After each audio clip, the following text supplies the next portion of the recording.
আমার খুব ভয় করছে। আমার জীবনের প্রথম। তখন আমার 15 বছরের স্বামী বলল, আমি তোমার ব্যাপারে সব কিছুই জানি। তোমার না তো বন্ধ করো। তুমি যে কারণে ভয় পাচ্ছ সেই কারণ তুমি আগেই শেষ করে ফেলেছ। আমি তোমার মনের খবর সব জানি। তোমার ওই তো অভিনয় করতে হবে না। তুমি চেয়েছিলে আমি ছোট মানুষ, আমাকে কিছু দিয়ে অজ্ঞান করে তারপর তোমার প্রেমিককে আমার বাসায় নিয়ে আসতে। এটা আমি ভালো করেই জানি। আমার বয়স কম হতে পারে, কিন্তু আমি এতটা বোকা না। তাই বলছি চুপচাপ শুয়ে পড়ো, নইলে কিন্তু তোমার কপালে অনেক দুঃখ আছে। তারপর বন্ধুরা ছেলেটি আমার সঙ্গে।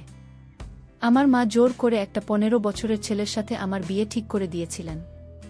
ভেবেছিলাম এই বাচ্চাটাকে অজ্ঞান হওয়ার ওষুধ দিয়ে প্রতিদিন আমার প্রেমিককে ফোন করব। কিন্তু সেই মুহূর্তে আমার মনে হলো আমার মাথায় আকাশটা যেন ভেঙে পড়ল যখন সে রুমে এসে আমার সাথে জোর করে। বন্ধুরা, মূল ঘটনাটি শুরু করার আগে তোমাদের কাছে ছোট্ট একটা অনুরোধ, তোমরা যারা এখনও চ্যানেলটি সাবস্ক্রাইব করেননি তারা অবশ্যই চ্যানেলটি সাবস্ক্রাইব করে পাশে থাকবে। আসলে এই ভালোবাসা সবার কপালে থাকে না। এটাও বলা হয় যে ভালোবাসা এমন কোনো সস্তা জিনিস নয় যে প্রত্যেক মানুষই পাবে। আমি একজনকে মনে প্রাণে ভালোবাসতাম। তার জন্য আমি আমার জীবন, আমার সব কিছু ত্যাগ করতে রাজি ছিলাম। ভালোবাসার জন্য আমি বাবা, মা এবং পরিবারের অন্য সবার বিরুদ্ধে লড়েছিলাম। আমার বাবা মায়ের কাছে সব বলার পরেও তাদের চোখে আমি ছোট হয়ে গিয়েছিলাম। কিন্তু আমি জানতাম যে আমার অন্তরে ভালোবাসা ঈশ্বর দিয়েছেন। ঈশ্বর যদি আমার ভাগ্যে লিখে থাকেন তবে আমি অবশ্যই পাব, আর যদি না পাই তবে ভাবে ঈশ্বর আমার ভাগ্যে লেখেননি। আমরা নিজে থেকে কিছু করতে পারি না, সবকিছুই নিয়তির খেলা। আমার নাম আফসানা। আমরা 4 ভাই বোন ছিলাম। আমি আমার জীবনে ভালোবাসা ছাড়া আর কিছুই চাইনি। আমরা গরিব, একবেলা খাবার জোগাড় করতে অনেক পরিশ্রম করতে হতো। আমাদের বাড়ির খুব ছোট এবং ভাঙাচোরা, কিন্তু আমার বাবার সেদিকে কোনো খেয়াল দিতেন না। আমাদের সাথে একই বাড়িতে চাচিয়ে থাকতেন। আমার মা আর চাচিদের মধ্যে প্রতিদিন ঝগড়া লেগেই থাকত। কখনো তাদের বনিবনা হয়নি, আর না কখনো আমার ভাই বোনের সাথে চাষির ছেলে মেয়ের বনিবনা ছিল। আমার বড় বোনের বিয়ের বয়স হয়ে গিয়েছিল, তাই ওর জন্য আসতে শুরু করে। কিন্তু সবাই অনেক যৌতুক চাইত, কিন্তু আমরা গরিব, কিছু দেওয়ার সামর্থ্য ছিল না। আমি মাকে বললাম, বৌদিকে বড় ঘরে বিয়ে দেওয়ার কি দরকার, তুমি তাকে আমাদের মতো ফ্যামিলিতে বিয়ে দিতে পারো।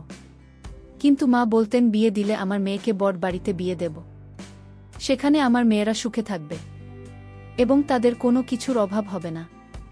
আমার মা বলতেন, আমি আমার জীবনের সব ইচ্ছা মেরে ফেলেছি, কিন্তু আমি আমার মেয়েদের সাথে এটা হতে দেব না। আমি তখনও পড়াশোনা করতাম এবং তার সাথে কিছু ছেলে মেয়েকে টিউশন পড়াতাম। সেই সময় আমি একটি ছেলেকে ভালোবেসে ফেলি এবং সে আমাদের বাড়িতে আমার জন্য নিয়ে আসে। কিন্তু আমার মা তাদের প্রস্তাবে রাজি হননি। আমি আমার বাড়ির লোকদের বোঝানোর অনেক চেষ্টা করেছি, কিন্তু তারা আমাকে হুমকি দিতে শুরু করে। বাধ্য হয়ে আমি সেই ছেলে শাহিনকে বললাম, চলো আমরা পালিয়ে গিয়ে বিয়ে করি। কিন্তু সে আমাকে বলেছিল যে, তুমি একটা সম্ভ্রান্ত পরিবারের মেয়ে, তোমার এমন কথা উচ্চারণ করা উচিত না। ঈশ্বর যদি আমাদের বিয়ের কথা লিখে রাখেন, তাহলে এই পৃথিবীতে যতই আমাদের আলাদা করার চেষ্টা করুক না কেন, আমরা এক হবে। কিন্তু আমরা কোনো ভুল পদক্ষেপ নেবেন না। তুমি সবসময় সেটাই করো যেটা তোমার বাবা মা চান। তাদের ইজ্জত নষ্ট করো না। আমি দিন রাত ঈশ্বরের কাছে সেই ছেলের জন্য প্রার্থনা করতাম। তারপর একদিন আমার মা হঠাৎ আমাকে 15 বছরের একটা ছেলের সাথে জোর করে বিয়ে দিয়ে দিলেন। কিন্তু আমি ভেবে নিয়েছিলাম, এই ছেলেকে প্রতিদিন অজ্ঞান হওয়ার কিছু দিয়ে তাকে অজ্ঞান করে আমি আমার প্রেমিককে ডাকব। কিন্তু আমার মাথায় যেন আকাশ ভেঙে পড়ল যখন সেই ছেলে রুমে ঢুকল। আর আমি সেই ছেলেকে দেখে ঘাবড়ে গিয়েছিলাম, কারণ ছেলেটিকে দেখে আমার অনেক ভয় করছিল। যদিও তার বয়স গন্তব্য থাকে, আমার অনেক ভয় লাগছিল। ছেলেটির মুখে একটি মাস্ক পরা ছিল। আমি তাকে বললাম, আপনি মাস্ক পরেছেন কেন? তোমার মনের খবর আমি জানি, তাই আমি মাস্ক পরেছি। আর আমি কি পরব না পরব সেটা তো আমার বিষয়। তুমি কোনো কথা বলবে না, সোজা আমার কথা মানবে। এই ছোট্ট একটা ছেলের কথা শুনে আমি রীতিমতো অবাক হচ্ছিলাম। আমি আরও মনে মনে ভেবেছিলাম যে এই ছোট্ট একটা ছেলেকে অজ্ঞান করে রাখব। এখন দেখি সে আমার সাথে কথা শুরু করেছে। উল্টো আমাকে তো অজ্ঞান করার ব্যবস্থা করে দিল। আমি তাকে বারবার বলছিলাম, আপনি মাস্ক খোলেন, আপনার মুখ আমি দেখতে পাচ্ছি না। কিন্তু ছেলেটি তার মুখ আমাকে দেখাল না। কিন্তু আমার কাছে মনে হলো ছেলেটি আমার খুব পরিচিত। আমি যখন ছেলেটিকে বললাম, আপনি যদি আপনার মুখ না দেখান তাহলে আমি চিৎকার করব। সে বলল, তোমার চিৎকার কেউ শুনতে পারবে না, কারণ তুমি আজ আমার ঘরে বন্দী। তোমাকে কেউ সাহায্য করবে না। আমি তার কথা শুনে অনেক ভয় পেয়ে গেলাম। তবে আমার কাছে মনে হলো ছেলেটি আমার অনেক পরিচিত। আমি তখন তাকে বিনয়ের সঙ্গে বললাম, প্লিজ, আপনি তো আমার স্বামী, তাই আপনাকে দেখার অধিকার আমার আছে। ছেলেটি বলল, তুমি আমাকে অজ্ঞান করার চেষ্টা করার প্ল্যান করেছিলেন মনে মনে, তাই না? আমি তখন ভয়ে বললাম, এই কথা আপনাকে কে বলেছে? সে তখন বলল, আমি তোমার মনের খবর সব জানি। আমার সাথে মিথ্যা বলার চেষ্টা করবে না। আমার কাছে সত্য কথা স্বীকার করো। যদি তোমার ভালো চাও তাহলে সত্যি বলো। আমি চিন্তায় পড়ে গেলাম। আমার মনের খবর সে কি করে জানল? আমি তো অনেক বিপদে পড়ে গেলাম। তাহলে কি আমার ভালোবাসার মানুষের খবর সে জানে? আমি যাকে ভালোবাসতাম তার নামও কি সে জানে? আসলে আমার সাথে কি ঘটতে যাচ্ছে আমি কিছুই বুঝতে পারছিলাম না। আমার মাথায় কোনো কাজ করছিল না। সে তখন বলল, তুমি কি ভাবছো মনে মনে? এত ভাবনা করতে হবে না। তুমি এখনই বিছানায় শুয়ে পড়, আমি তৈরি হয়ে আসছে। তার এই কথা শুনে আমার গলা শুকিয়ে গেল। আমার পানির পিপাসা লেগে গেল। আমি বললাম, আমি জল খাব। আমার গলা শুকিয়ে গেছে, আমার খুব পিপাসা লেগেছে। তখন ছেলেটি ঘর থেকে এক গ্লাস জল এনে দিল। তারপর আমি জল খেয়ে নিলাম। ছেলেটি তখন বলল, আমি কি আমার মুখের মাস্ক খুলে তুমি ভয় পাবে? সে বলল, না, আপনি আপনার মুখ দেখান। তারপর যখন ছেলেটি মুখ থেকে মাস্ক খুলে ফেল তখন আমার হুঁশ উড়ে গেল। কারণ ছেলেটি তো সেই ছেলে, আমার ঘরে সেই ছেলেটি ছিল যাকে আমি ভালোবাসতাম। আমি তার কাছে এসে বললাম, শাহিন, তুমি এখানে কিভাবে এলে? যখন তোমাকে আমার দরকার ছিল তখন তুমি এলে না। এখানে কেউ তোমাকে দেখলে হাঙ্গামা বেঁধে যাবে। ও আমাকে বলল, চিন্তা করো না, সবাই ঘুমিয়ে পড়েছে, এখন কেউ আসবে না। তারপর সে আমার দিকে ভালোবেসে তাকিয়ে বলল, আজকে আমি তোমাকে আমার জীবনের সব কথা বলবো। আমিও তার দিকে তাকাতে লাগলাম।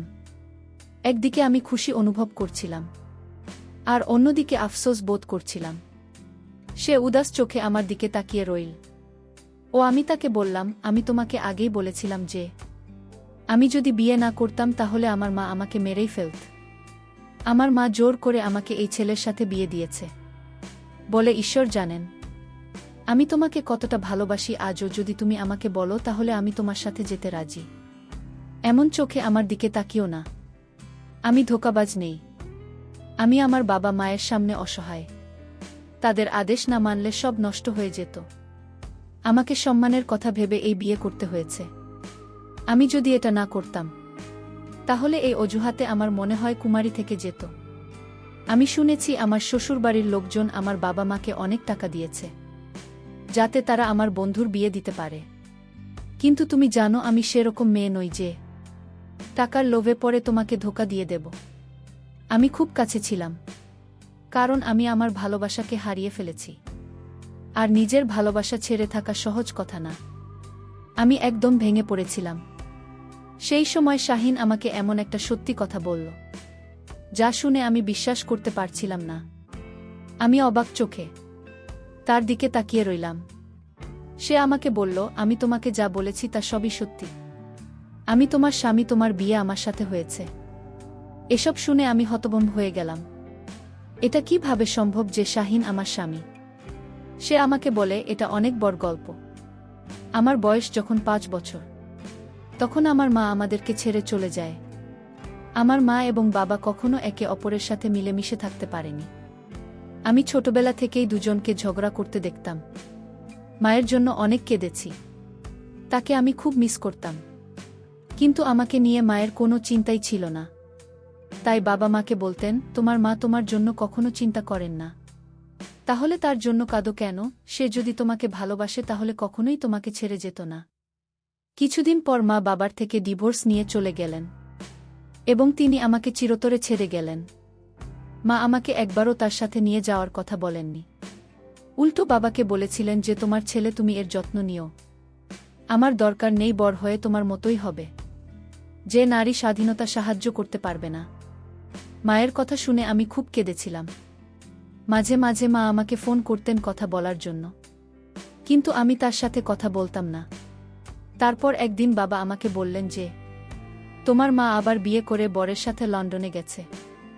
সে এমন একজন মহিলা যার কাছে টাকায় সবকিছু, যে তোমার কথা ভাবে না, তার জন্য একটু কাঁদবে না। এখন আমার খালা আর তার স্বামী সন্তানদের নিয়ে আমাদের বাড়িতে থাকতে শুরু করেছে। তাদের আসতে বাবারও কোনো আপত্তি ছিল না, কিন্তু ওইসব লোকদের আসা আমার পছন্দ হয়নি। আমি বাড়িতে কোনো ঝামেলা চাইতাম না। একা থাকতে পছন্দ করতেন। সময়ের সাথে সাথে বাবার ব্যবসাও এগিয়ে গেল, সাথে আমাদের অবস্থাও। আমার মা আমাকে জন্য ছেড়ে চলে গিয়েছিল। আমার বাবা দিন রাত পরিশ্রম করে সেসব অর্জন করেন। আমি স্কুল থেকে এসে সোজা আমার রুমে ঢুকে যেতাম। আমার খালা আমাকে অনুসরণ করে আমার জন্য খাবার নিয়ে আসতেন, এবং মাঝে মাঝে তার মেয়েও আমার কাছে এসে বসত।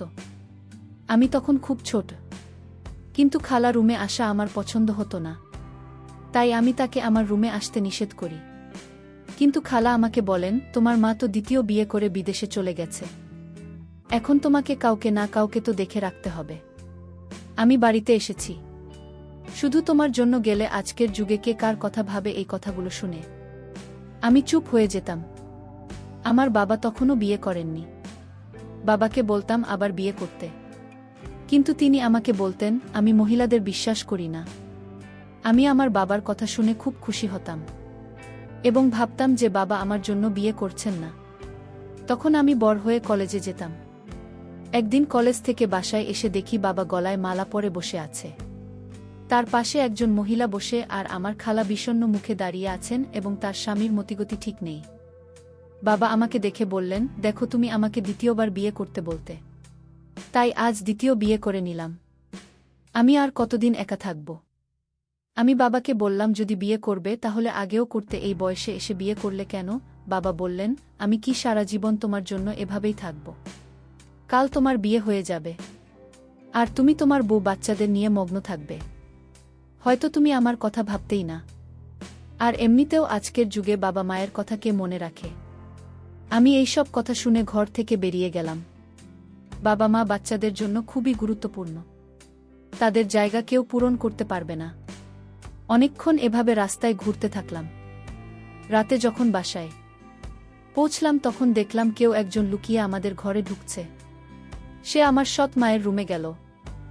আমিও তাকে অনুসরণ করতে লাগলাম, কারণ আমি ভেবেছিলাম হয়তো কোনো চোর। আমি সৎ মায়ের রুমের দরজার কাছে পৌঁছেছে।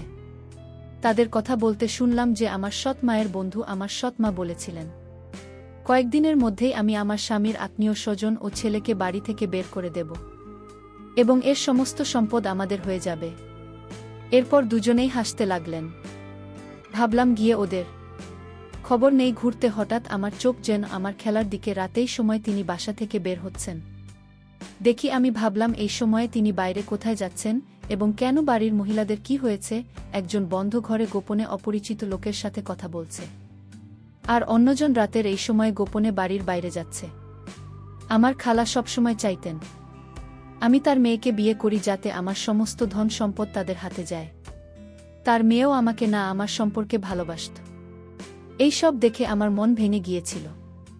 আমার বাবার উপরও খুব রাগ হচ্ছিল, কারণ তিনি এই বয়সে বিয়ে করেছিলেন, তাও এমন মহিলার সাথে তার যোগ্য না। আমি আমার বাবাকে রাতের পুরো ঘটনাটি বললাম, কিন্তু তিনি আমার কথা বিশ্বাস করলেন না। তিনি উল্টে আমাকে বললেন, সব মহিলা তোমার মায়ের মতো না। এতে আমি খুব রেগে গিয়ে তাকে বললাম, কেন তুমি কথায় কথায় মায়ের প্রসঙ্গ টেনে আনো? আমি নিজে ইচ্ছে করে তাকে মা বানাইনি। তুমি নিজেই সেই মহিলাকে বিয়ে করেছিলেন, আর সেই মহিলার জন্য পুরো পরিবারকে ছেড়ে দিয়েছিলেন। এখন আবার তুমি দ্বিতীয় বিয়ে করেছ।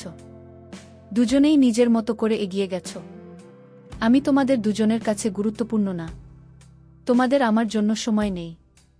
বাবা বলেন, তুমি বিয়ে করো, কাল তোমার বউ বাচ্চা হলে তুমি সম্পর্কের কথা বুঝবে। তোমার বন্ধুর মেয়ে খুব ভালো, সে পুরো বাড়ির দেখাশোনা করে। তুমি তাকে নিয়ে সুখে থাকবে। আমি বাবাকে বললাম আমি সেই মেয়েকেই বিয়ে করব যে আমাকে ভালোবাসে, তাকে নয় যে আমাদের সম্পদকে ভালোবাসে। এই বলে আমি আমার রুমে চলে গেলাম। আমি খুব একা বোধ করতাম। মাঝে মাঝে মনে হতো আমি ডিপ্রেশনের মধ্যে দিয়ে যাচ্ছি। আমার সৎ মা আমাকে বলতেন একজন ভালো সাইকোলজিস্টের কাছে দেখাতে। আমার সৎ মা বাবার সামনে আমার সাথে খুব সুন্দর করে কথা বলতেন। আমার নিজের মা ও তার সন্তানদের নিয়ে ব্যস্ত ছিলেন। এখন তো তিনি আমাকে ফোনও করেন না। আমার বাবা তার বন্ধুর মেয়ের সাথে আমার সম্পর্ক ঠিক করতে চাইছিলেন। একদিন তারা আমাদের বাসায় বেড়াতে এসেছিলেন।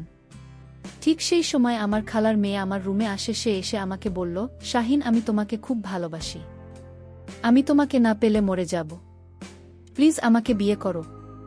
এই কথা শুনে আমি তাকে বললাম, ঠিক আছে, আমি তোমাকে বিয়ে করতে প্রস্তুত, কিন্তু আমরা এই বাড়ি ছেড়ে চলে যাব। আমরা আলাদা বাড়িতে থাকব। আমি কোনো ছোটখাটো কাজ করে নেব, কারণ বাবা মাকেই বাড়ি থেকে বের করে দেবেন।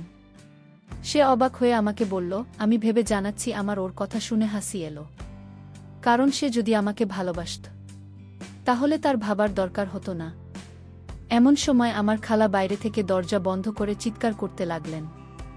আওয়াজ শুনে বাবা এবং অতিথিরা উপরে চলে এলেন।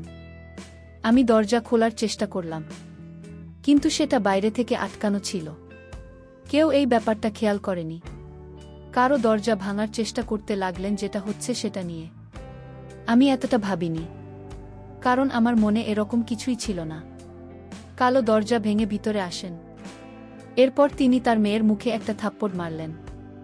এরপর খালা বললেন, মেয়েকে মারছো কেন? ছেলেকে জিজ্ঞেস করো যে আমার মেয়েকে ফুসলিয়ে নিজের ঘরে ডেকে এনেছে। যদি আমার মেয়েকে বিয়ে করবে না, তাহলে কেন আমার মেয়েকে মিষ্টি কথা বলে ফাঁসাল? বাবার যে বন্ধু বাড়িতে এসেছিলেন তার বাবা কি এটা সেটা বলে আমাদের বাড়ি ছেড়ে চলে গেল? বাবা আমার গালে জোরে থাপ্পড় মারে। আমি বাবাকে বলেছিলাম যে সব মিথ্যা। আমি খালার মেয়েকে বললাম, তুমি তো সব জানো, তাই তুমি বাবাকে বলো সত্যিটা কি। সে বলতে লাগলো, শাহিন, আমি তোমার কাছ থেকে এটা আশা করিনি। তুমি আমাকে বিয়ের প্রতিশ্রুতি দিয়েছিলেন, এখনো স্বীকার করছো। তুমি নিজেই আমাকে তোমার রুমে ডেকে দরজা বন্ধ করে দিলে।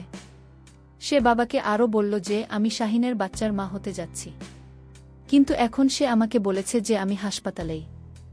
বলে সে ফুপিয়ে ফুপিয়ে কাঁদতে লাগল। আমি বারবার বাবাকে বলছিলাম যে সব সত্যি না, কিন্তু তিনি আমার কথা বিশ্বাস করলেন না। আমার দিকে রেগে বললেন, আমি তোমাকে এভাবে মানুষ করিনি। তখন ভালো বলতে লাগলেন, তোমার ছেলে কি এখনই আমার মেয়ের সাথে বিয়ে দিয়ে দাও, না হলে আমরা কাউকে মুখ দেখাতে পারব না। বাবা মাকে গলা ধাক্কা দিয়ে বাড়ি থেকে বের করে দিলেন। আমার চোখে তিনি সত্যিটা দেখতে পেলেন না, যদিও তিনি খুব ভালো করেই জানতেন যে আমি নারীদের কতটা ঘৃণা করি। বাড়ি থেকে খালি হাতে চিরতরে বেরিয়ে গেলাম। জানি না কোথায় যাব। আমার এমন কোনো বন্ধু ছিল না যার কাছে আমি যেতে পারি। রাস্তায় বসে ভাবতে লাগলাম, না জানি ঈশ্বর আমার ভাগ্যে কি লিখেছেন।